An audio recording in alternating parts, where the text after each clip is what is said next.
Super 6 హామీలను అమలు చేయలేక కూటమి నాయకులు డైవర్ట్ పాలిటిక్స్ చేస్తున్నారని నంద్యాల జిల్లా బనగానపల్లె మాజీ ఎమ్మెల్యే రామిరెడ్డి విమర్శించారు. కల్తీ లడ్డులో కూటమి నేతలు పూటకో మాట మారుస్తున్నారని అన్నారు. తిరుమల లడ్డు మీదనే కాకుండా శ్రీశైలం లడ్డులో కూడా టాయిలెట్స్ కు వాడే కెమికల్స్ వాడారని, ఎమ్మిగనూరు సభలో సీఎం చంద్రబాబు అసత్య ప్రచారం చేశారని విమర్శించారు. రాజకీయ జీవితం కోసం కోట్లాది హిందువుల మనోభావాలతో ఆడుకుంటున్నారని మండిపడ్డారు. సిబిఐ నివేదిక ఇచ్చిన తర్వాత కూడా అసత్య ప్రచారాలకు పాల్పడుతున్నారని రామిరెడ్డి మండిపడ్డారు.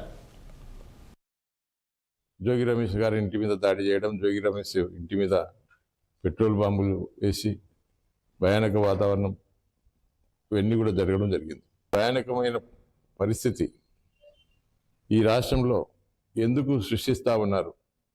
మరి ఈ విధంగా ఇటువంటి వాతావరణం ఉన్నప్పుడు ఏ విధంగా పెట్టుబడులు వస్తాయి? మళ్ళీ ఈ మధ్య అది సమస్య పోయింది ఎందుకు అనుకున్నప్పుడు ఎమ్మిగనూరు ప్రాంతానికి మన చంద్రబాబు నాయుడు గారు రావడం జరిగింది. చంద్రబాబు నాయుడు గారు వచ్చి దీంట్లో ఈ యొక్క టాయిలెట్స్ కడిగే మళ్ళీ ఈ యొక్క యాసిడ్ కానీ లేకుంటే కొన్ని పెనాయిల్ కానీ ఇవి కలిపినారని చెప్పి ఏదో పేపర్లో వచ్చిందని చెప్పి మళ్ళీ ఒక స్టేట్మెంట్ ఇవ్వడం జరిగింది.